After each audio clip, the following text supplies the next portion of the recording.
साथियों नमस्ते, मैं गजेंद्र। आप सभी का स्वागत है आपके अपने YouTube चैनल पर। साथियों, हम आदिकाल पढ़ रहे हैं। आदिकाल में हमने अपभ्रंश साहित्य, सिद्ध साहित्य, नाहत साहित्य और जैन साहित्य पढ़ा। आज हम रासो साहित्य के बारे में पढ़ेंगे। हालांकि इसी रासो साहित्य जैसी 12 रचनाओं के आधार पर आचार्य शुक्ल ने इस काल का नाम वीर गाथा काल रखा और इन रचनाओं को आचार्य शुक्ल ने वीर गाथा काल नाम से जो अलग से खंड बनाया उसमें रखा और वीर गाथा काल में देश भाषा काव्य के अंतर्गत शुक्ल ने रासो काव्य को रखा। रासो काव्य में सबसे बड़ा प्रश्न ये है कि इसकी प्रामाणिकता और अप्रामाणिकता, रचनाओं का संदिग्ध और असंदिग्ध होना यह बड़ा प्रश्न बनता है। आचार्य शुक्ल जैसे विद्वान पृथ्वीराज रासो को जाली ठहराते हैं, ठीक है, और उसके बाद भी इन रचनाओं के आधार पर ही वीर गाथा काल नाम रखते हैं। तो ये बड़ा असामंजस्य है। यहाँ शुक्ल खुद समझ नहीं पाते हैं कि क्या करना है।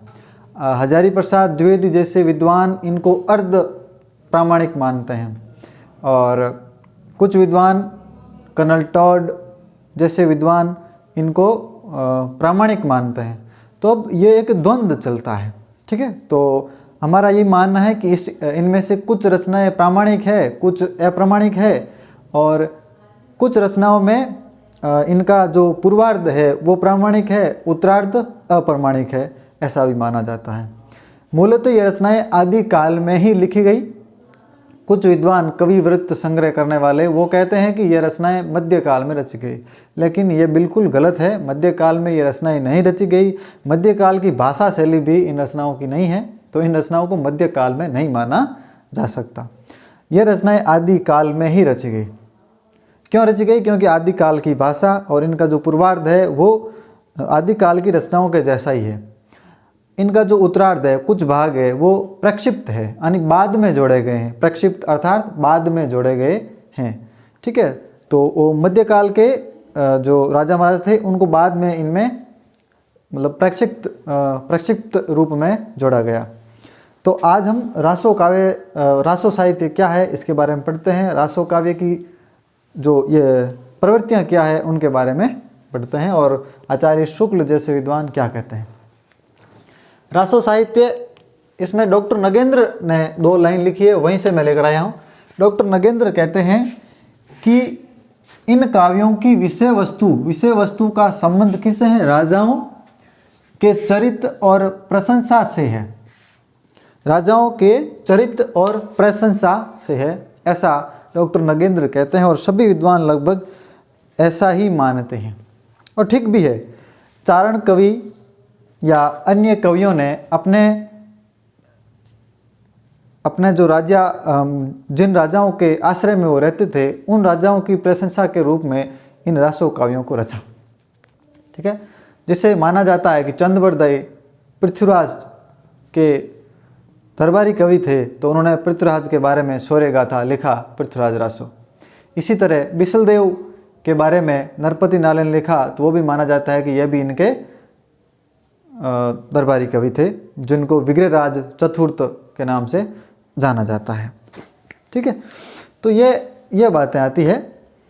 तो ये रचनाएं अधिकतर राजाओं के चरित्र और प्रशंसा से संबंधित लिखी गई है। राजाओं का चरित्र चित्रण इनमें किया गया है।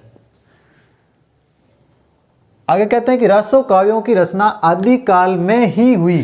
ध्यान रखना, आदिकाल में ही हुई। उनमें जो अंश उत्तरवर्ती यानी बाद के मध्यकाल के उत्तरवर्ती राजाओं से संबंधित है वह प्रक्षिप्त है।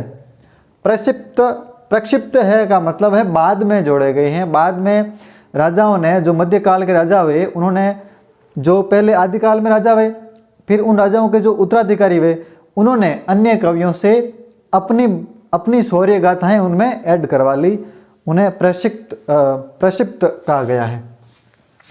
आचार्य शुक्ल कहते हैं कि रासो साहित्य का वर्णन, आचार्य शुक्ल कहते हैं क्या है? आचार्य शुक्ल ने, ये मैंने आचार्य शुक्ल का ग्रंथ देखा तो उन्होंने जो रासो काव्य का वर्णन किया है वो वीर गाथा काल नामक एक टॉपिक लिखा अलग से, उसके अंतर्गत क्या है।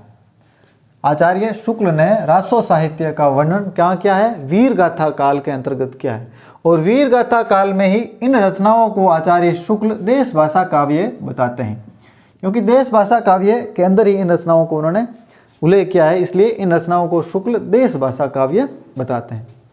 फिर आचार्य शुक्ल कहते हैं, इनका एक कथन है कि वे वीर गाथाएं दो रूपों में मिलती है।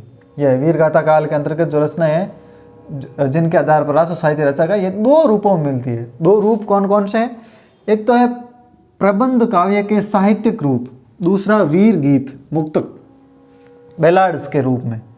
ठीक है, जैसे आलेखंड है, जगनिक का आलेखंड प्रमाल रासो, ये भी वीर गीत है बैलाड्स के रूप में। जैसे आप इसमें ये बिसलदेव रासो को भी कह सकते हैं वीर गीत, और है भी।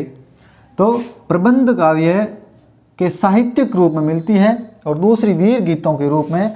वीर गीतों को शुक्ल ने बैलाड्स भी लिखा है ब्रैकेट में, इसका शुद्ध उच्चारण वैसे बैलाड्स होता है, लेकिन शुक्ल ने बैलाड्स लिखा, इसलिए मैं बैलाड्स लेकर आया हूँ।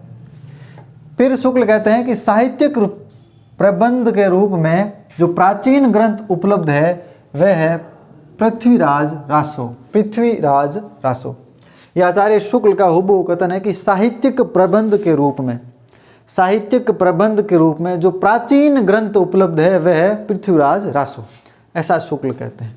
ये तो साहित्यिक प्रबंध के रूप में हुआ पहला। दूसरा है वीर गीत। तो वीर गीत के रूप में जो हमें सबसे पुरानी पुस्तक मिलती है वो बिसलदेव रासो मिलती है। वीर गीत के रूप में हमें सबसे पुरानी पुस्तक बिसलदेव रासो मिलती है, ऐसा आचार्य शुक्ल कहते हैं। तो ये तीनों कथन आचार्य शुक्ल के हैं और अच्छे से आपको ध्यान रखना है। वीर गाथाएं दो रूपों में मिलती है, प्रबंध काव्य के साहित्यिक रूप में, वीर गीतों या बैलाड्स के रूप में। साहित्यिक प्रबंध के रूप में जो प्राचीन ग्रंथ उपलब्ध है वह है पृथ्वीराज रासो, और वीर गीत के रूप में हमें सबसे प्राचीन या पुरानी पुस्तक बिसलदेव रासो मिलती है, ऐसा आचार्य शुक्ल कहते हैं। आदिकाल की मुख्य प्रवृत्तियों के बारे में कहते हैं, या फिर रासो साहित्य की प्रमुख प्रवृत्तियों के बारे में पढ़ते हैं। जो रासो साहित्य की प्रवृत्तियां हैं वे आदिकाल की प्रवृत्तियां भी मानी जाएगी।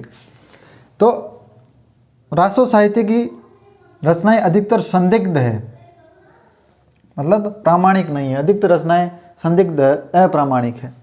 फिर इतिहास और कल्पना का मिश्रण है इन रचनाओं में। ध्यान रखना, इन रचनाओं में इतिहास और कल्पना का मिश्रण है। छंदों की विविधता है। ठीक है, ऐसा माना जाता है कि पृथ्वीराज रासो में 68 छंदों में पृथ्वीराज रासो लिखा गया। ठीक है, छप्पे, कवित, अनेक प्रकार के त्राटक, गाथा वगैरह अनेक प्रकार के छंद लिखे गए। फिर इनकी जो शैली है, रचना शैली, वो डिंगल पिंगल रचना शैली में लिखे गए। डिंगल पिंगल की मैंने एक बार चर्चा की थी, आप वापस देख लेना डिंगल क्या है, पिंगल क्या है। ठीक है, तो डिंगल पिंगल रचना शैली है। प्रबंध और मुक्तक दोनों में लिखे गए, और इनमें वीर और श्रृंगार रस क्या प्रधान काव्य है। अब पृथ्वीराज रासो का मुख्य अंगी रस है वो वीर रस है, और इसका सहायक रस श्रृंगार रस भी है। कुछ रचनाएं जैसे बिसलदेव रासो जैसी रचनाओं में श्रृंगार रस जो है मतलब प्रधान अंग के रूप में प्रयुक्त हुआ है। अब इसमें युद्धों का सजीव चित्रण किया गया है, ऐसे लगता है जैसे हमारे सामने युद्ध हो रहा हो। ठीक है, ऐसे युद्धों का चित्रण किया गया है। आप पृथ्वीराज रासो को पढ़ेंगे तो आपको ऐसे लगेगा कि आपके सामने ऐसे चित्र घूम रहा है, इसलिए सजीव चित्रण किया गया है युद्धों का। फिर संकीर्ण राष्ट्रीयता का भाव है, मतलब संकीर्ण राष्ट्रीयता है। राष्ट्रीयता क्या, व्यापक राष्ट्रीयता का अभाव है, संकीर्ण राष्ट्रीयता का भाव है, व्यापक राष्ट्रीयता नहीं है। राष्ट्रीयता संकीर्ण है, एक मतलब राज्य विशेष या क्षेत्र विशेष तक ही सीमित है। राजा अपने राज्य तक को ही मतलब राष्ट्रीय भाव मानता है, इसलिए ये संकीर्ण राष्ट्रीयता है, संपूर्ण देश को आधार नहीं माना गया है, इसलिए राष्ट्रीयता का इसमें अभाव पाया जाता है। आपको ऐसा कहते हैं कि आदिकाल में राष्ट्रीयता बिल्कुल नहीं है, तो वो कथन गलत होगा। ऐसा कहते हैं चाहे किसी भी काल में हो, ऐसा हमेशा कथन कहीं भी आता है कि इस काल में ये रचना या यह विशेष प्रवृत्ति बिल्कुल नहीं पाई जाती, अभाव है, बिल्कुल अभाव है, नितांत अभाव है, तो वो रचना काफ़ी हद तक गलत मतलब वो कथन काफ़ी हद तक गलत पाया जाता है। ये मेरा एग्ज़ाम विशेष का अनुभव है। इस बारे में कुछ प्रश्न भी हम टॉपिक पढ़ने के बाद पढ़ेंगे। अब बात आती है रासो शब्द की व्युत्पत्ति। व्युत्पत्ति कैसे हुई रासो शब्द की, कहाँ से बना रासो शब्द? कुछ विद्वान इसे रसायन से मानते हैं, कुछ रासक से मानते हैं, कुछ रासा से मानते हैं, कुछ रसिक से मानते हैं। अलग अलग विद्वान अलग अलग उनका मत है। ठीक है, तो अपन कुछ राजसूय से मानते हैं, तो अपन इसके बारे में चर्चा करते हैं।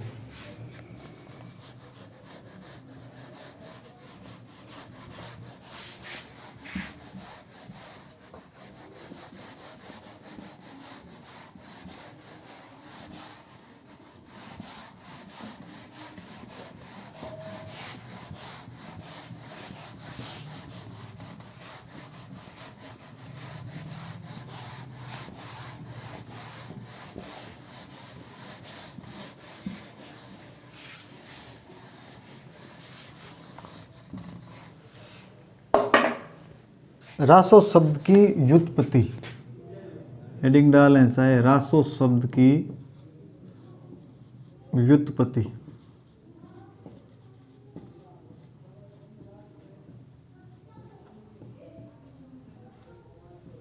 लगभग मैं जो भी शब्द लिखता हूँ वो शुद्ध लिखने का प्रयास करता हूँ।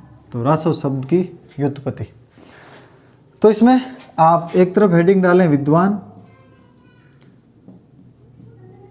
कौन से विद्वान ने कौन सा माना और मूल शब्द क्या माना, विद्वान या प्रवर्तक या प्रस्तोता। ठीक है, तो पहले बात आती है गार्षा तासी की।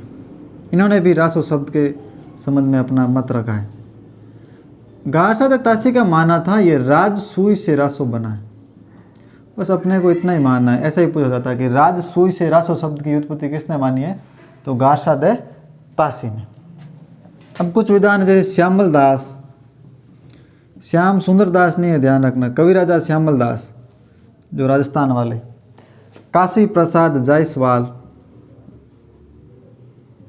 काशी प्रसाद जायसवाल, ऐसे विद्वान रहस्य शब्द से मानते हैं। ये दो विद्वान, उनका मानना था कि जो रहस्य शब्द है उसे बना है रासो शब्द। ठीक है, अब एक है नरोत्तम स्वामी। नरोत्तम स्वामी, इनका मानना है कि पहले बना रसिक, क्या बना, रसिक, और रसिक से बना रास ऊ, और रास ऊ से बना रासो। रसिक, रसिक से रासो, रासो से रासो बना, ऐसा नरोत्तम स्वामी कहते हैं। सबसे फेमस आचार्य शुक्ल का कई बार पूछा जाता है। शुक्ल मानते हैं रसायन से रासो। शुक्ल कहते हैं कि मूल जो मत है, जो मूल शब्द है जो रसायन था, रसायन से रासो बना है। रसायन से रास या रासो, रसायन से रास या रासो बना। ध्यान रखना, रास और रासो में फर्क यह है कि रास है जो जैन कवियों ने लिखा, और रासो ये वीर गाथा काल के कवियों ने लिखा, चारण कवियों ने लिखा। अब कुछ विद्वान है हजारी प्रसाद द्विवेदी जैसे विद्वान, हजारी प्रसाद द्विवेदी लिख लेना, और विश्वनाथ प्रसाद मिश्र, मिश्र बंधु नहीं है, विश्वनाथ प्रसाद मिश्र, हजारी प्रसाद और विश्वनाथ प्रसाद मिश्र, ये रासक शब्द से मानते हैं। उनका मानना है कोई रासक शब्द है, और रासक का अर्थ उन्होंने उपरूपक बताया है, रूपक या उपरूपक, तो उपरूपक लिख ले।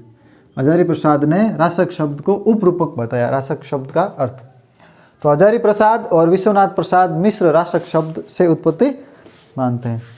एक विद्वान और है जिन्होंने अपना हिंदी साहित्य का वैज्ञानिक इतिहास लिखा 1965 में, 2 भागों में है शायद, देख लेना फिर से। गणपति चंद्र गुप्त का बड़ा फेमस है। इन्होंने कहा रासक, देखो रासक, रास, रास से रासा, राशक, रास, रासा, इसके बाद में भी और है रासु और रासो।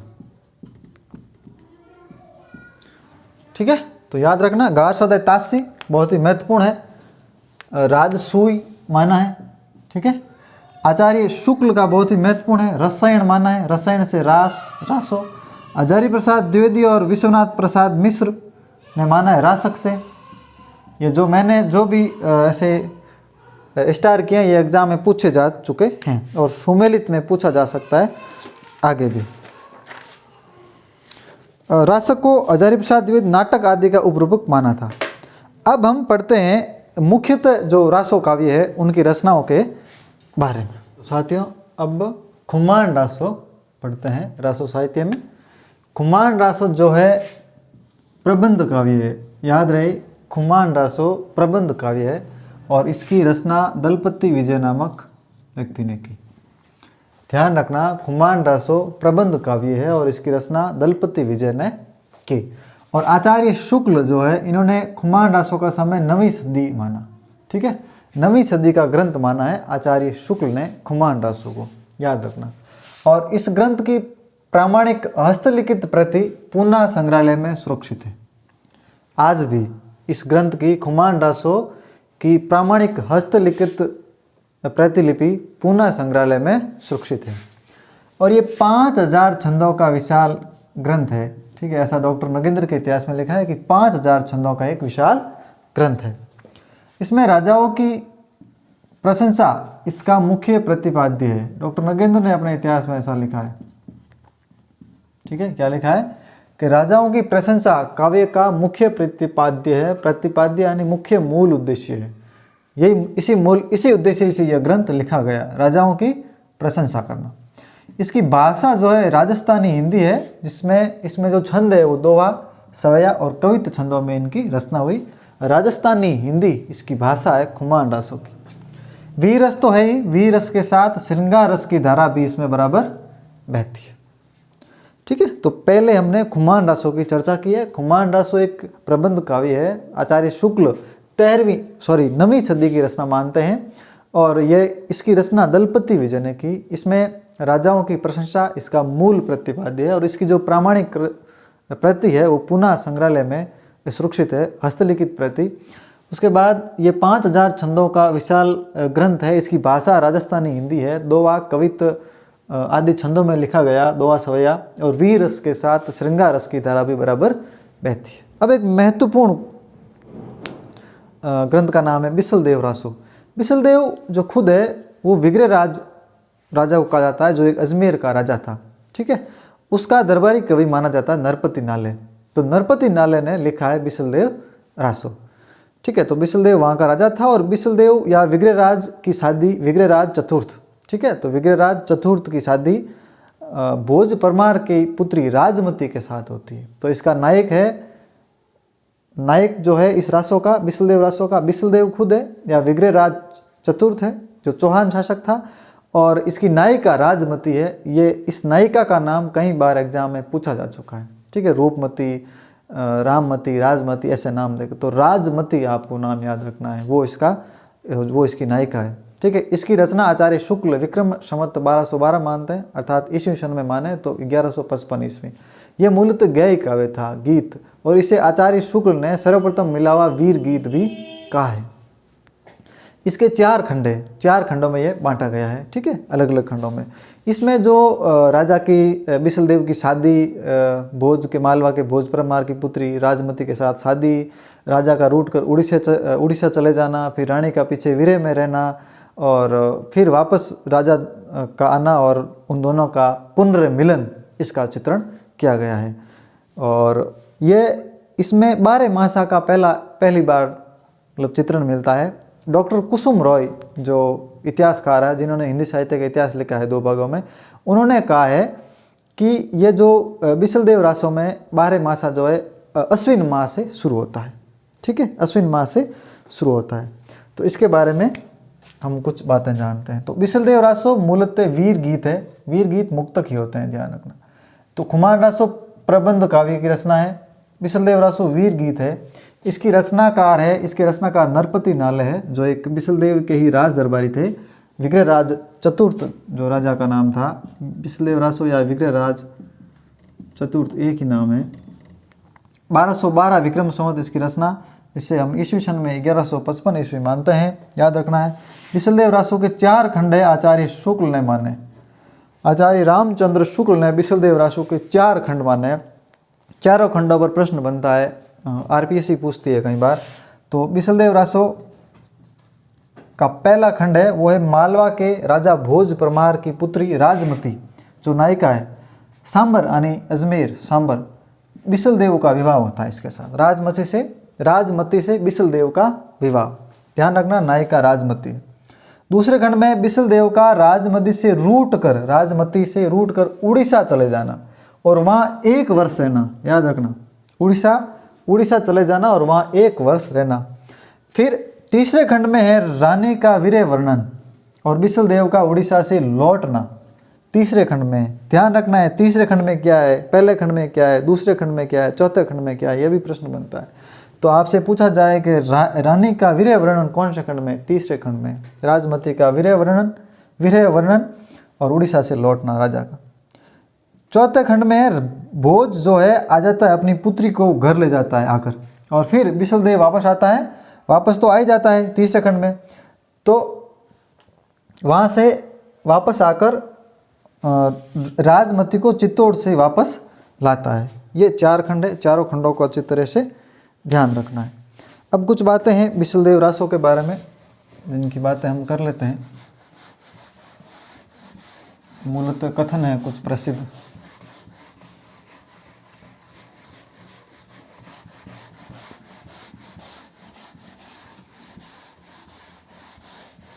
आज रासो काव्य कंप्लीट नहीं हो पाएगा, कल करेंगे पूरा। एक पार्ट आज करेंगे, एक पार्ट कल करेंगे, क्योंकि काफ़ी बड़ा है। पृथ्वीराज रासो जैसे ग्रंथ को करना कम से कम 1 वीडियो लग ही जाता है, क्योंकि उसकी प्रामाणिकता अप्रामाणिकता के बारे में बात भी वहीं की जाती है। तो बिसलदेव रासो के बारे में ही कुछ कथन लिखना है। बिसलदेव रासो आगे ही लिखना है, उसी के आगे। ये मूलतः गद्य काव्य था, यानी गाने योग्य। वीर गीत लिखा ना अपना, मूलतः गद्य काव्य था, ठीक है। हिंदी में सर्वप्रथम 12 मासा का वर्णन इसी में हुआ। हिंदी भाषा में जो ग्रंथ लिखे गए उसमें सर्वप्रथम 12 मासा का वर्णन, हिंदी में सर्वप्रथम 12 मासा का वर्णन। जैसे जायसी के पद्मावत में भी 12 मासा मिला है, ठीक है, उसी तरह इसमें हिंदी में सर्वप्रथम 12 मासा का वर्णन। डॉक्टर कुसुम राय कहती है कि बिसलदेव रासो में 12 मासा अश्विन माह से शुरू होता है। बिसलदेव रासो में पूछा जाता है कई बार, बिसलदेव रासो में, जायसी में वो पद्मावत में अलग है, वो देख लेना आप उसके हिसाब से, या उस समय पढ़ेंगे। बिसलदेव रासो में 12 मासा का आरंभ अश्विन मास में, आश्विन भी लिखते हैं, आश्विन लिखते हैं, आश्विन मास से होता है।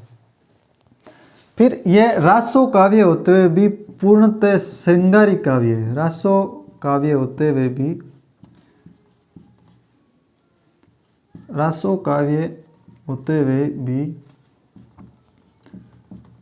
पूर्णतः श्रृंगारिक काव्य है,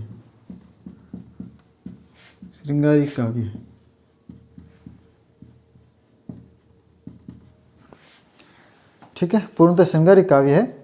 आचार्य शुक्ल इसके बारे में क्या कहते हैं वो लिखें आप। आचार्य रामचंद्र शुक्ल, उनका ध्यान रखना। वो अपने हिंदी साहित्य के इतिहास ग्रंथ में लिखते हैं कि वीर गीत परंपरा का प्राचीन ग्रंथ बिसलदेव रासो है। वीर गीत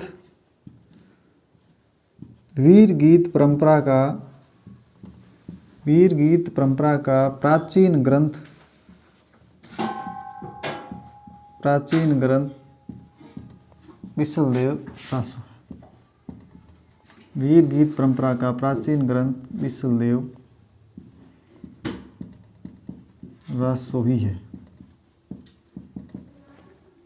वीर गीत परंपरा का प्राचीन ग्रंथ बिसलदेव रासो है।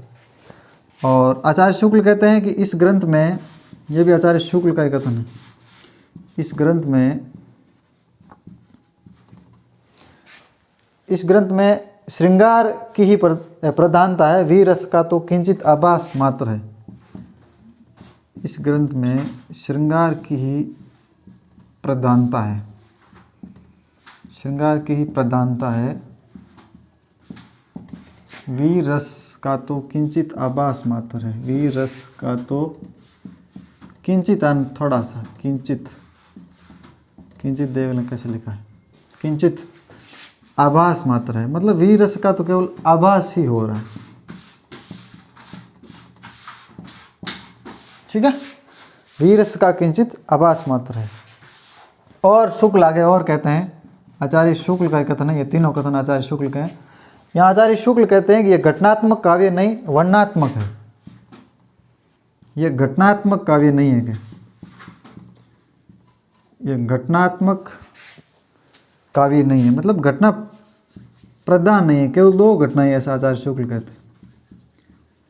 ये घटनात्मक काव्य नहीं है, वर्णनात्मक है। कैसा है?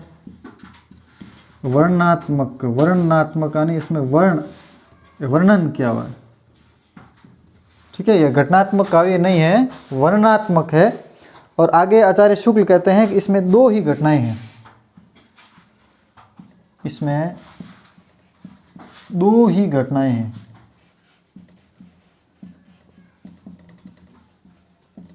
दो घटनाएं कौन कौन सी बता रहे आचार्य शुक्ल? एक घटना है आपकी बिसल देव का विवाह, बिसल देव का विवाह। दूसरी घटना है उनका उड़ीसा चले जाना, बिसल देव का उड़ीसा चले जाना, उनका नहीं बिसल देव का उड़ीसा चले जाना।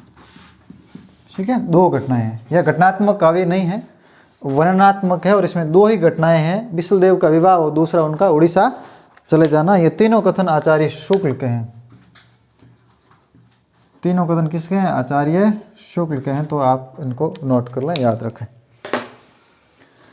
फिर इसी में कहते हैं कि इनमें से पहली बात, तो यही कहते हैं इनमें से पहली बात, कौन सी बात? बिसल देव का विवाह। पहली बात इसमें, इनमें से पहली बात तो कल्पना प्रसूत है, क्योंकि ऐसा माना जाता है, इनमें से पहली बात तो कल्पना प्रसूत है, क्योंकि ऐसा माना जाता है कि जो राजा भोज था वो इस बिसलदेव के समय का नहीं था, कल्पना प्रसूत है, ऐसा माना जाता है। आचार्य शुक्ल अपने इतिहास ग्रंथ में इसी कारण कहते हैं कि इनमें से पहली बात तो कल्पना प्रसूत है, यानी कल्पना पर आधारित है। उन्होंने हुबहू लिखा है कि कल्पना प्रसूत प्रतीत होती है, कल्पना प्रसूत प्रतीत होती है। फिर डॉक्टर नगेंद्र कहते हैं कि सामंती जीवन के प्रति गहरी अभिरुचि, सामंती जीवन के प्रति अरुचि, सामंती जीवन के, जो राजा महाराजाओं का, सामंतों का जीवन था, उनमें सामंती जीवन के प्रति गहरी अरुचि का सजीव चित्रण मिलता है, गहरी अरुचि का सजीव चित्रण मिलता है, गहरी अरुचि का सजीव चित्रण मिलता है।